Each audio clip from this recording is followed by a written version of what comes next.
Good morning. The markets are moving and so are you from the BizNews studios. This is BizNews Daybreak for Monday, the 8th of December, 2025. I'm Alec Hogg and here's the context you need to win the day.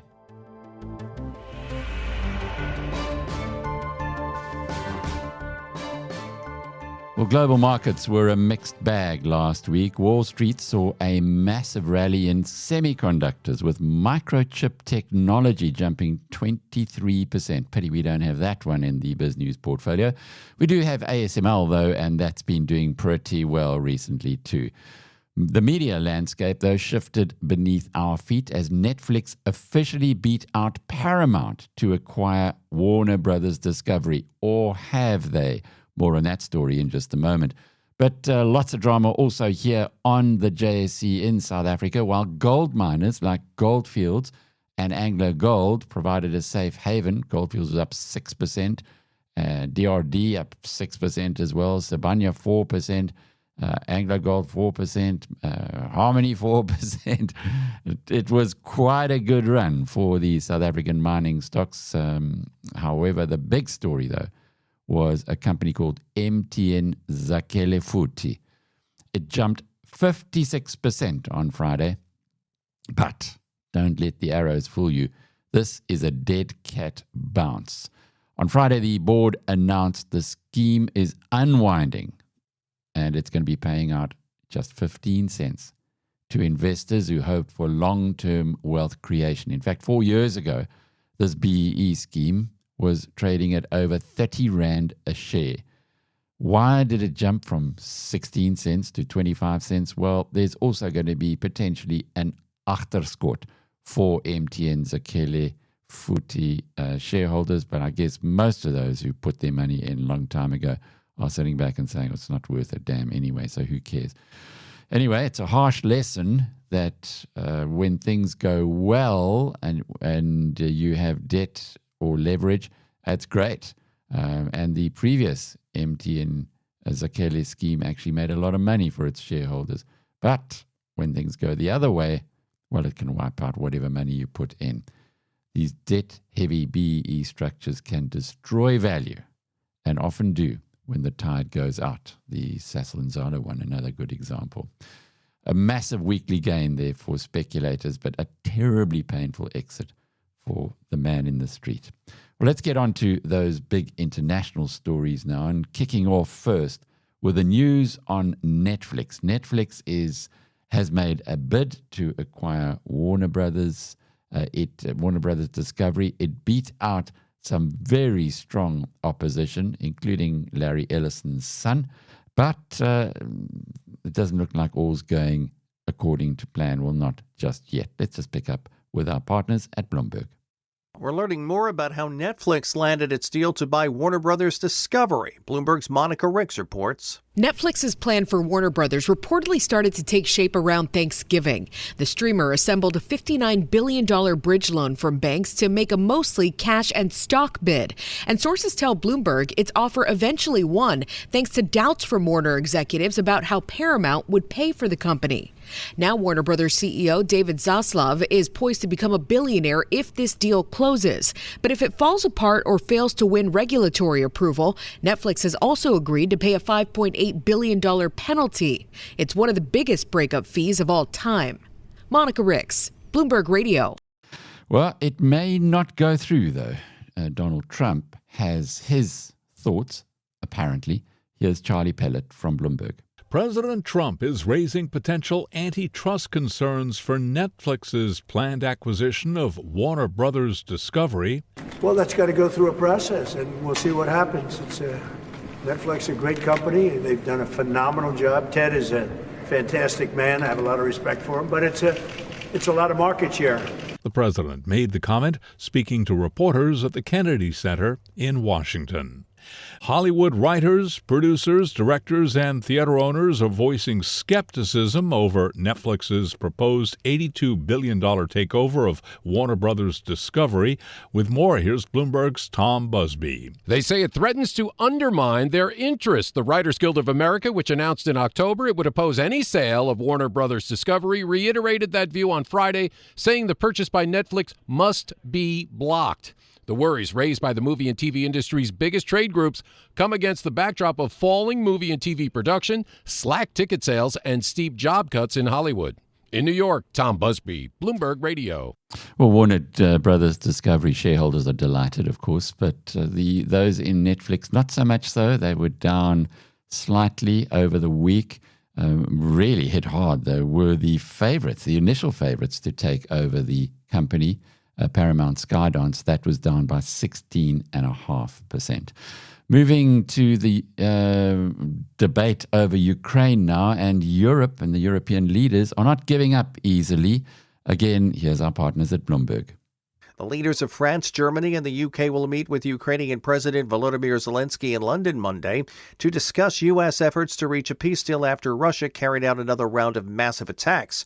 French President Emmanuel Macron announced the meeting on Saturday in a post on social media in which he condemned the latest strikes by Moscow on energy and rail infrastructure in Ukraine. Macron, Zelenskyy, German Chancellor Friedrich Merz, and British Prime Minister Keir Starmer will assess the situation in Ukraine and the ongoing negotiations involving the U.S. The U.S. said Friday its negotiators had agreed with Kyiv on a framework of security arrangements and discussed what deterrence capabilities were needed as part of a deal to end the war with Russia. However, there was little indication of a major breakthrough. And Donald Trump was not impressed. President Trump says he is disappointed in Ukrainian President Vladimir Zelensky's handling of a U.S. proposal to end the war that began with Russia's full-scale invasion. Hermanus is a man from this windy little town called Yaku. Sorry, other way around. Yaku's from Hermanus. Yaku, we need to talk about your upgrade problem. I don't have an upgrade problem. 2 Audis, an Opel, a Kia, and a Hyundai. It's 5 cars, Yaku. Denial. I just love cars. And with WeBuyCars, they make it so much easier for you and convenient to sell your car. You want to try it? Okay, just once. Turn off the cameras. I see how this is addictive. Take 2 of those. WeBuyCars, the easiest way to sell your car by far. Over the weekend, Elon Musk, the South African-born billionaire, richest man in the world, looked to take his wealth even higher. Here's the news on SpaceX, his at present unlisted international company that looks to be almost $1 trillion, worth almost $1 trillion. Extraordinary story. Here's Bloomberg.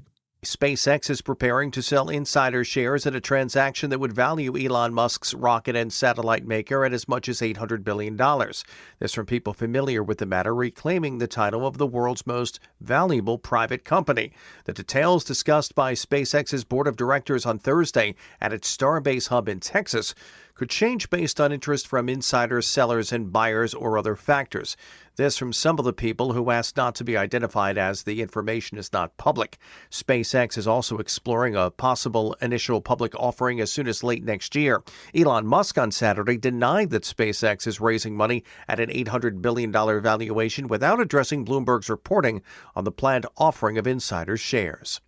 J.P. Morgan Chase Chief Executive Officer Jamie Dimon called out slow bureaucracy in Europe in a warning that a weak continent poses a major economic risk to the U.S.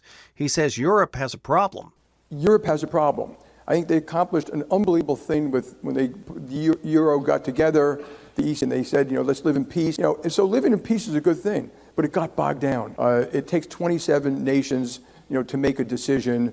They let their military drop dramatically. It's very bureaucratic. Dimon went on to say Europe has driven business out, they've driven investment out, they've driven innovation out. Dimon, leader of the biggest U.S. bank, has long said that the risk of a fragmented Europe is among the major challenges facing the world.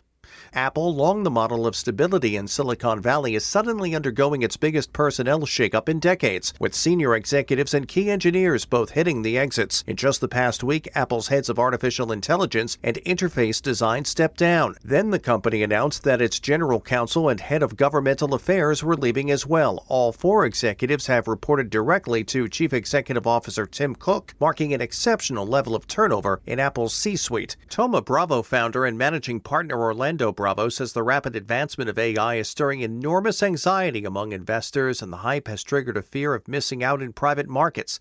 Bravo spoke to Bloomberg's Danny Berger at a Bloomberg New Voices event in Miami. There are 2 big points that are always in every headline regarding AI. One is things have changed, and 2, things are moving really fast. When you as an individual, an investor in anything, you hear those 2 terms, everything's changing and everything's changing really fast, it creates enormous anxiety, and that anxiety hits investors that are responsible for so much capital really, really hard. Thoma Bravo founder and managing partner Orlando Bravo.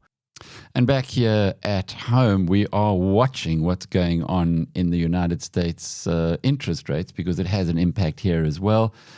This week, it's anticipated that there's going to be some more good news. Fed Chair Jay Powell is expected to push through another quarter-point interest rate cut this week, despite growing unease among Fed policymakers that inflation remains too high. And with a look ahead, here's Bloomberg's Erica Herskowitz. Policymakers are deeply divided over the balance of risks between their mandates of price stability and full employment. A number of regional Fed bank presidents have expressed concerns about persistent inflation as price increases from tariffs make their way to consumers. Others have argued there's still room for another cut to shore up the labor market. Economic data released since the last meeting hasn't given them much clarity. Large companies, including Verizon Communications and Amazon.com, have announced significant job cuts in recent months, but weekly filings for unemployment insurance remain subdued. The Fed will announce Wednesday at 2 p.m. Wall Street time. Chair Jay Powell will hold a news conference 30 minutes later. Erica Herskowitz, Bloomberg Radio. It's lovely when interest rates fall. The broad trend is that when interest rates decline, equity prices improve. So let's hope that we've got a lengthy cycle that's now just begun. Bitcoin on Friday was up 1.5%, back above $91,000 this morning. We've also seen the rand firming to comfortably below 17 to the US dollar now. It's at 16.93. As far as the big moves on the markets were concerned, on the US markets on Friday, Palantir back above $180 a share. It was up 2%. Google picked up 1% to $320 a share. Amazon, $229 a share. That was up slightly. ASML finished the week flat, but that's not surprising because it's had a good start earlier. In fact, it had a very good run for a period. In fact, it was 4% up on the week as a whole, so I suppose better than flat. And then in our portfolios, in the BizNews portfolios, the one that really did well was Meta. That was up by 5% on the week. Good news there that they're going to be cutting back on their investment into the metaverse, as they call it. Well, that's your news for today. Don't forget to catch us again at 7:30 this evening for the BizNews briefing. That's on ENCA, and that will also be available on BizNews TV at 8 o'clock. An interview or highlights thereof with the local CEO of Amazon. What an interesting discussion that was. Well, now you have the edge. For the full interviews and details behind these stories, head over to biznews.com. I'm Alec Hogg. Thanks for starting your morning with us. Go and seize the day.